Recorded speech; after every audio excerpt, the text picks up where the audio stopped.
안녕하세요. 세상이 원하는 체육쌤 세원쌤입니다. 자, 오늘은 기말고사 대비 이론 수업 마지막 시간입니다. 네 번째 시간이고요. 오늘 함께할 주제는 스포츠 환경 안전이라는 내용입니다. 스포츠 활동을 할 때 나의 스포츠 환경과 관련된 안전에 대한 내용, 어떤 것들이 있는지 선생님이랑 함께 알아볼 텐데요. 우리가 지난 시간에는 스포츠 활동과 관련된 안전에 대한 내용에 대해서 배웠고요. 오늘은 스포츠 환경과 관련된 안전에 대한 내용을 알아보는 것입니다. 여러분들 헷갈리지 않게 잘 구분할 수 있어야 되겠고요. 스포츠 환경 안전에 대한 내용 지금 바로 시작하겠습니다. 네, 스포츠 환경과 안전에 대한 내용을 지금부터 선생님하고 함께 알아보도록 하겠습니다.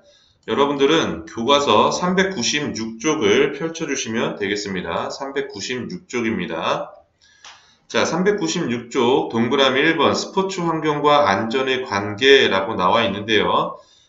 스포츠를 더욱 재미있게 할 수 있는 요건 중 하나가 바로 안전한 스포츠 환경이다. 스포츠 환경이 안전하면 스포츠에 더욱 집중할 수 있고 즐거움도 배로 느낄 수 있다. 따라서 스포츠 환경을 안전하게 유지하려는 노력이 중요하다. 안전하지 않은 스포츠 환경에서는 언제든지 안전사고가 발생할 수 있는 위험이 있는데 그 원인을 분석해서 안전한 스포츠 환경을 위해 어떤 것들이 지켜져야 하는지를 정확하게 파악하면 사고를 예방하고 피해를 최소화할 수 있다라는 내용이 나와 있습니다. 이 그림으로 표로 나와 있는 내용을 한번 볼게요. 스포츠 환경 안전사고의 원인이라고 나와 있는데요. 스포츠의 환경적인 안전사고의 원인은 크게 인적인 원인과 물적인 원인이 있습니다. 인적인 원인은 사람이 원인이 되는 거고요. 물적인 원인은 어떤 사물, 시설들이 원인이 되는 거겠죠. 한번 볼게요. 인적 원인에는 첫 번째, 비신사적인 행동, 그 다음 지나친 경쟁의식, 장비 및 시설 지식 미숙지, 이렇게 크게 세 가지의 인적 원인이 제시되어 있습니다. 비신사적인 행동이라는 것은 말 그대로 좀 위험한 반칙, 플레이 이런 것들을 말하는 거겠죠. 지나친 경쟁의식은 내가 너무 승리에만 집착하다 보니 무리한 어떤 운동을 수행하게 된다거나 어떤 상대방에게 방해되는 위험한 행동을 하게 된다거나 이런 것들을 말하겠고요.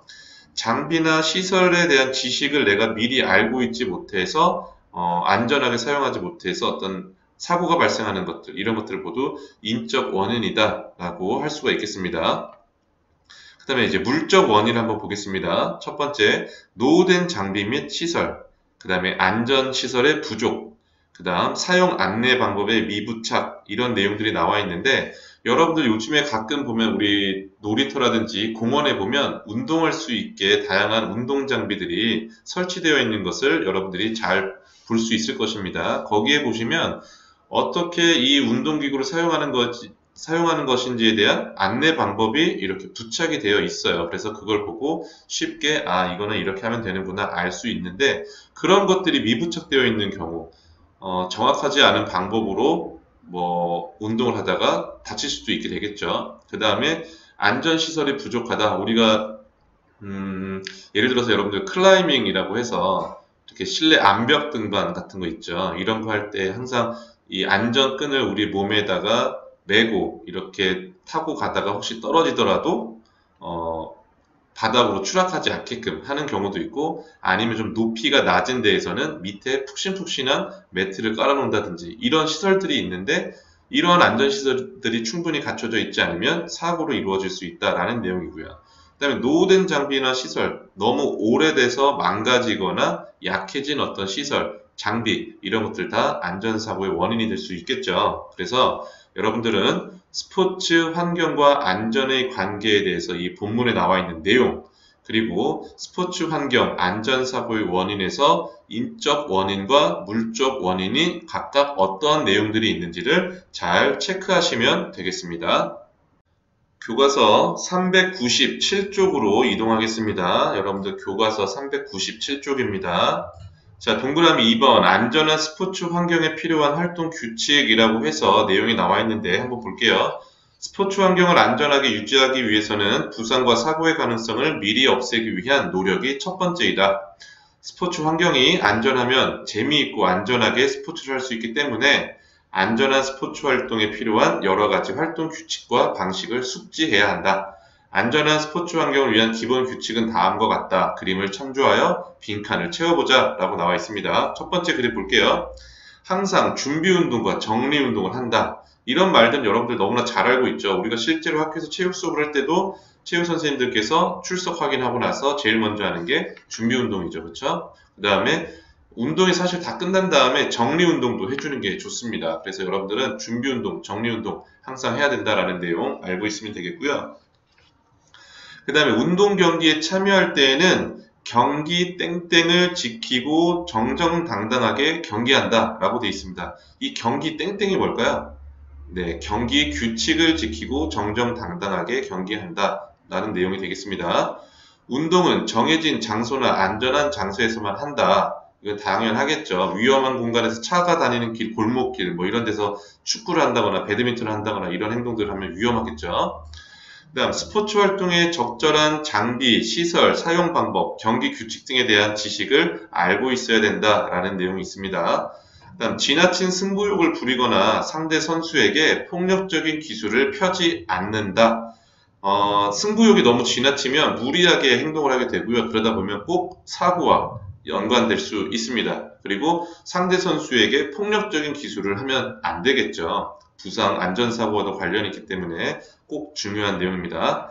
그 다음 경기를 관람할 때에는 지나친 경쟁의식은 땡땡하고 승부를 떠나 경기 자체를 즐기도록 한다. 경기를 관람할 때는 이 관중의 역할이에요. 지나친 경쟁의식은 뭐가 들어가면 좋을까요? 삼가하고 자제하고 이런 것들이 들어가야 되겠죠. 이기고 지고 승부를 떠나 그 경기 자체를 즐기도록 한다라는 내용이 나와 있고요. 그 다음 사용한 경기 용구 및 장비는 수거하여 땡땡한다. 사용한 경기 용구 장비는 수거해서 모아서 정리를 해야 되겠죠. 그래야 다음에도 빠르게 쉽고 찾을 수 있고 사용할 수가 있겠습니다. 장비나 시설을 이용하는 중에는 장난을 치지 않는다. 당연한 이야기를 하고 있습니다. 그림에서는 이제 줄넘기가 나와 있는데 여러분들 줄넘기는 줄을 넘으라고 하고 있는 건데 이거를 막 흔들면서 친구들 부딪히게 하거나 하는 그런 경우도 있는데 장비나 시설을 이용할 때에는 절대 장난치지 않는다라는 내용 알고 계시면 되겠고요. 경기장을 땡땡하고 기구를 적절한 장소에 배치한다. 경기장을 땡땡하고 이게 무슨 말일까요? 사전에 경기장에 대한 안전 점검을 하고 그 운동에 사용된 기구를 적절한 장소에 배치한다 라는 내용이 되겠습니다. 그래서 지금 안전한 스포츠 환경에 필요한 활동 규칙 해가지고 9가지 그림과 설명이 나와 있었습니다. 여러분들 이 내용 잘 알고 계시면 되겠습니다. 이번에는 교과서 399쪽으로 이동하도록 하겠습니다. 교과서 399쪽입니다. 자, 동그라미 2, 안전한 스포츠 시설 사용 방법. 양괄호 1, 스포츠 시설 사용 중 안전사고 예방. 스포츠 시설의 안전 상태가 부실할 경우 바로 안전사고로 이어질 수 있다.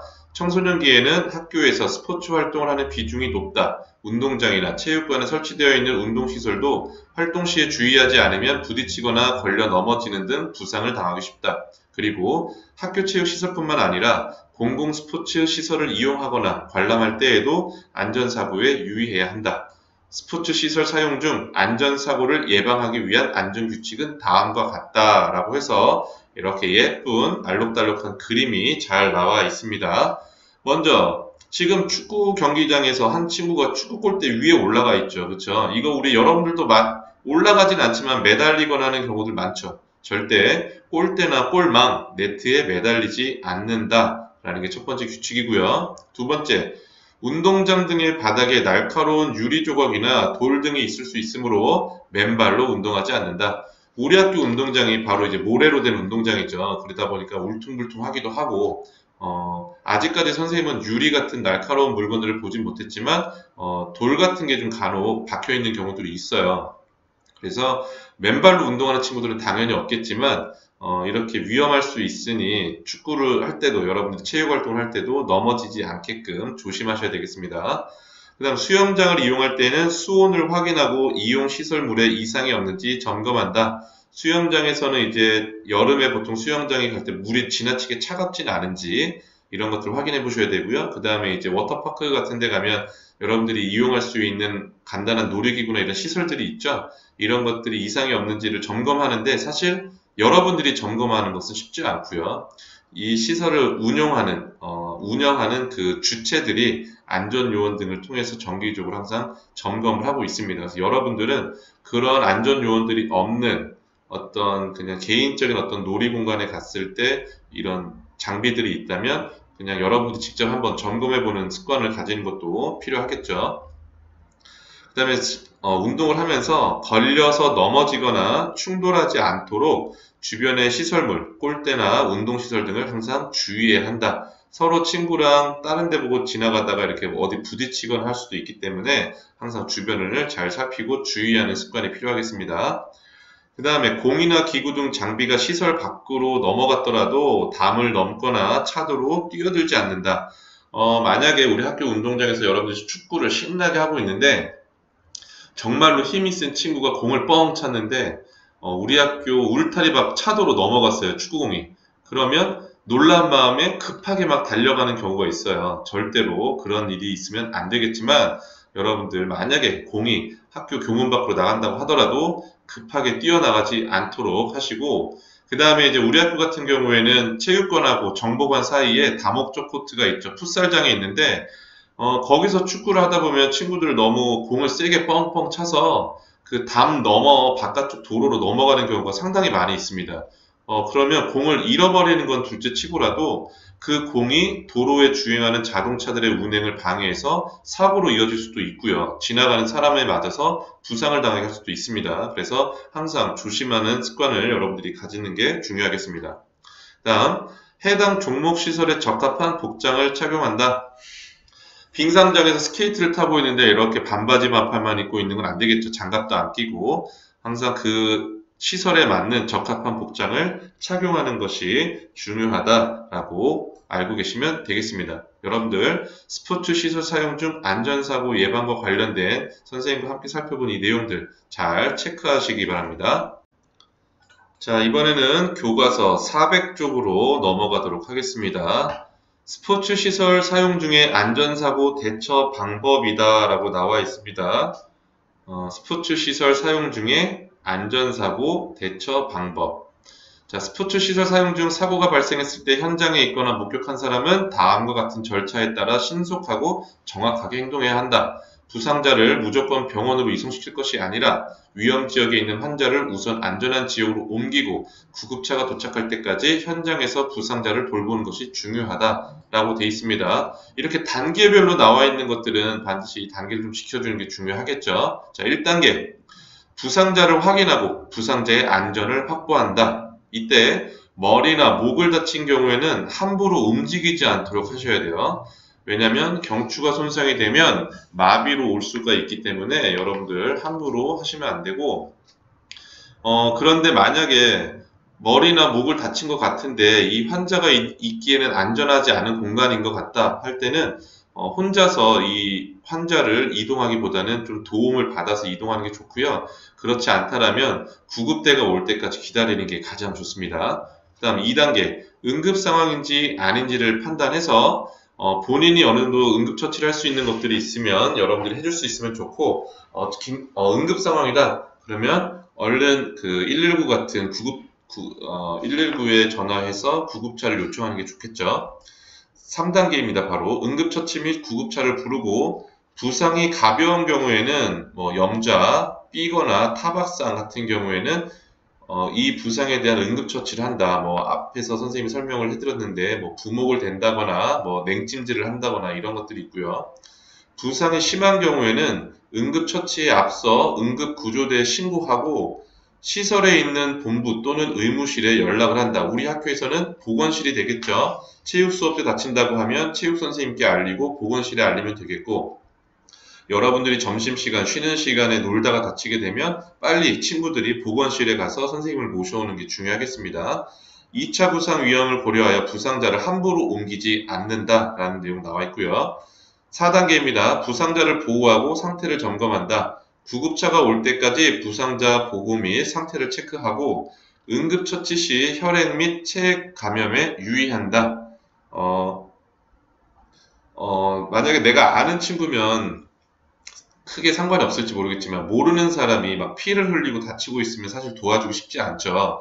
이 사람이 일단 모르는 사람이다 보니 이 사람이 현재 어떤 질병을 가지고 있는지도 알 수 없고, 그 다음에 또 건강하지 않은 혈액에 또 뭔가 접촉이 되면, 나의 혈액과 또 접촉이 되게 되면 또 어떤 감염 증상이 일어날 수 있기 때문에 이런 걸 항상 유의해야 되는데, 그럴 경우에는 여러분들이 직접 뭔가 응급처치를 하는 일은 없는 게 좋을 것 같습니다.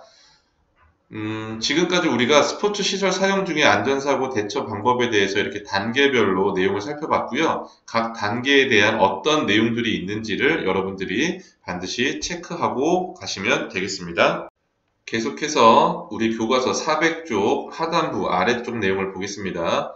스포츠 시설 사용 중에 화재 발생 시 행동 요령입니다. 시설물이 무너지거나 화재가 발생했을 때는 얼른 시설에서 빠져나와서 지정된 안전한 집합 장소로 모여야 됩니다. 그래서 우리 학교에서도 가끔 올해는 하지 않았지만 화재 대피 훈련, 지진 대피 훈련 이런 걸 해서 어디로 대피를 하죠? 운동장으로 대피를 하죠. 이런 것처럼 어떤 시설물이 무너지거나 화재가 발생했을 때는 여러분 대피하세요 이런 안내 방송이 나오지 않더라도 얼른 빨리 그 시설을 빠져나오는 것이 중요합니다. 그다음 많은 인원이 한꺼번에 대피할 경우 대피자들이 뛰거나 앞 사람을 밀지 않도록 한다.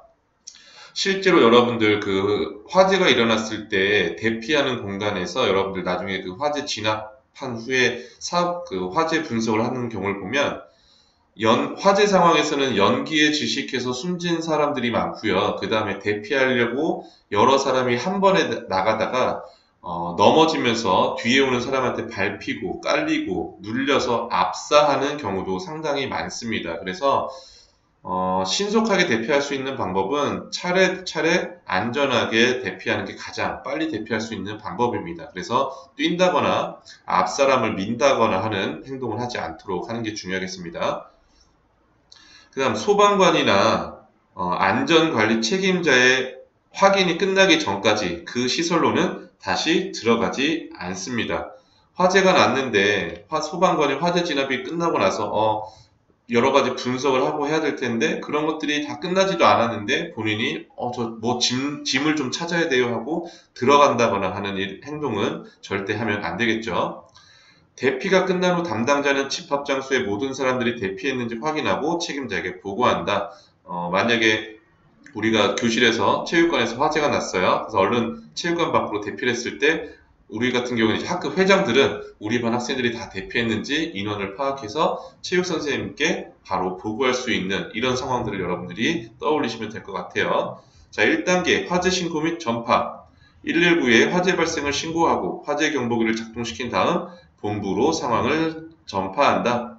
불이야 불이야 외치는 게 가장 중요하겠죠. 2단계 대피 유도. 대피자들이 한꺼번에 출구로 집중되지 않도록 침착한 상황 설명과 대피 안내를 실시한다. 예를 들어서 지금 우리 학교 본관 3층에서 불이 발견됐습니다. 여러분 그러면 주변에 계신 선생님들께서나 어른들이 얘들아 우리 안전하게 피해야 한다. 지금 이쪽 현관은 이용할 수 없으니 반대쪽 현관으로 우리 신속하게 대피하도록 하자. 이렇게 차분하게 설명을 해주시고 대피하는 것을 안내할 수 있어야 되겠죠. 그 다음에 초기 소환인데요. 소규모 화재인 경우 예를 들어서 소화기로 끌 수 있는 정도의 화재다. 그럴 경우에는 자체 소화시설, 소화기나 학교에 있는 소화전에 의해서 진화 작업을 실시한다. 그래서 여러분들 소화기를 사용해 본 적이 있는지 모르겠지만 평상시에라도 소화기 사용 방법에 대해서 알고 있는 게 참 중요하고요. 그 정도 불은 초기에만 진화를 해도 큰 대형 화재로 연결되지 않기 때문에 소규모 화재의 경우에는 안전한 상황에서 소화기를 이용해서 화재를 진압하는 것도 매우 중요하다라는 내용 여러분들이 알고 계시면 되겠습니다. 지금까지 스포츠 시설 사용 중 화재 발생 시 행동 요령에 대해서 알아봤습니다.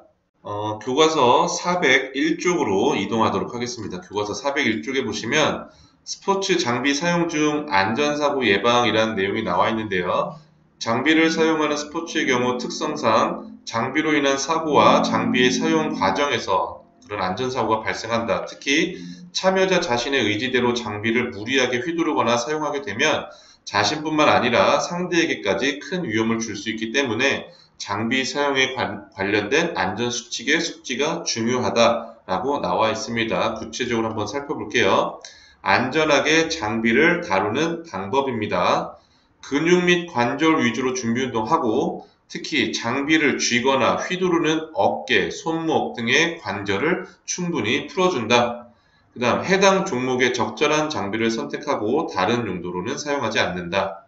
장비 사용법을 완벽하게 숙지한 뒤 충분한 연습을 하고 나서 경기에 사용해야 한다.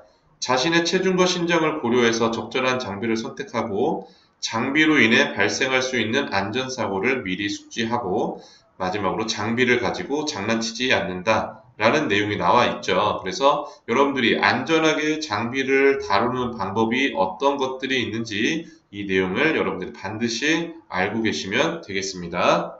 자, 교과서 404쪽으로 이동하도록 하겠습니다. 아는 만큼 더 즐거워지는 스포츠 예절이라고 해서 대표적인 이 종목들에서 여러분들이 알고 있으면 좋을 그런 예절에 대해서 나와 있는데요. 한번 볼게요. 먼저 축구 경기입니다. 경기 중에 상대 선수가 다쳐서 경기하지 못하면 공을 터치라인 밖으로, 그 사이드라인 밖으로 내보내서 경기를 멈춘다. 그래서 다시 경기가 시작되었을 때에는 부상 선수를 배려해준 팀에게 공을 이렇게 차준다. 이런 내용들이 있습니다. 만약에 A팀과 B팀이 경기를 하고 있는데 B팀의 선수가 쓰러져서 다쳤어요. 그럴 때는 A팀 선수가 그 다친 선수를 무시하고 계속 경기를 진행하는 게 아니라 일단 사람이 다쳤기 때문에 A팀 선수가 공격권을 가지고 있다고 하더라도 공을 경기장 밖으로 빼서 일단 경기가 멈출 수 있게 한 다음에 다친 B팀의 선수가 치료를 받을 수 있게 해줍니다. 그러면 A팀이 공을 밖으로 빼냈기 때문에 공격권은 B팀한테 있죠. 그렇지만 B팀은 A팀 선수들이 우리 팀의 부상 선수를 위해 배려를 해줬기 때문에 다시 A팀 선수들이 공격할 수 있게 공을 연결해 주는 게 축구에서 많이 나오는 예절이다라고 할 수가 있습니다. 그 다음 탁구는 내가 공격해서 친 공이 우연히 엣지에 맞아. 엣지가 어디냐면 상대편 그 탁구대에 보면 모서리 부분 있죠. 그 엣지에 맞아서 상대팀이 점수를 잃게 되면 손을 들어서 미안함을 표시한다 라는 내용이 있는데요. 내가 뭐 공격을 해서 득점을 했는데 왜 상대방에게 미안함을 표시해야 돼요? 라고 생각할 수 있지만 보통 엣지에 맞는 경우는 쉽지가 않아요. 그래서 그 탁구대의 그 상판, 탁구대 자체의 공을 맞고 그거를 내가 수비를 못해서 놓치는 거하고 그게 엣지에 맞게 되면 급격하게 공의 방향이 바뀌거나 하기 때문에 이럴 경우에는 그 공격한 사람이 상대팀 선수에게 일부러 한 건 아니에요. 이렇게 좀 미안해요. 이렇게 표시해 주는 게 이제 예절이다라고 여러분들 알고 계시면 되겠어요. 그 다음 야구에서는 큰 점수차로 이길 것이 확실할 경우에는 되도록이면 투수 교체를 자제하고 번트 작전을 하지 않는다라고 되어 있습니다. 큰 점수로 이길 것이 확실하다. 지금 9회 말인데 우리 팀이 마지막 공격을 하고 있는데 상대팀이 우리를 이길 수 있는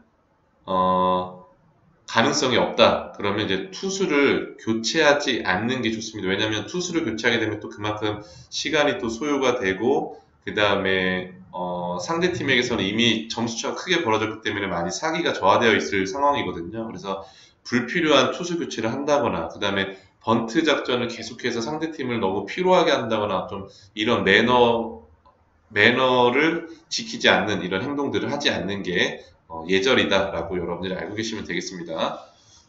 그 다음 농구는 반칙을 범해서 심판이 이를 지적한 경우에는 손을 들어서 이를 인정한다. 무슨 말이냐면 농구 플레이를 하다 보면 내가 상대 선수의 몸을 밀었어요. 그러면 심판이 휘슬을 삑 불면서 저를 지목하게 되죠. 그럴 때 이 선수는 모른 척 하는 게 아니라 네, 제가 그랬습니다 라고 하는 의미에서 손을 이렇게 들어서 인정한다 라고 하는 내용입니다.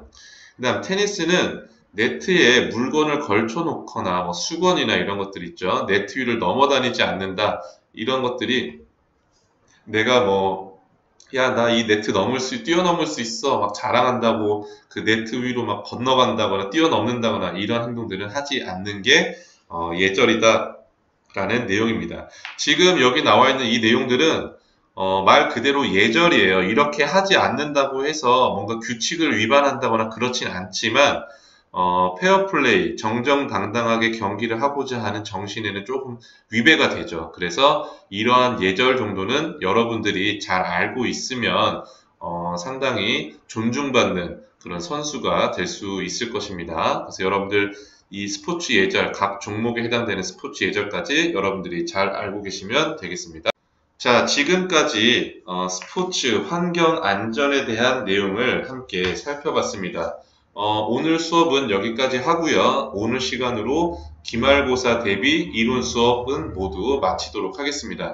여러분들 이 기말고사 대비 이론 수업은 온라인 수업에 선생님이 항상 이렇게 탑재를 해 놓을 테니까 여러분들이 필요할 때마다 계속해서 참고하고 공부할 수 있었으면 좋겠습니다. 자, 그럼 여기서 마치겠습니다. 감사합니다.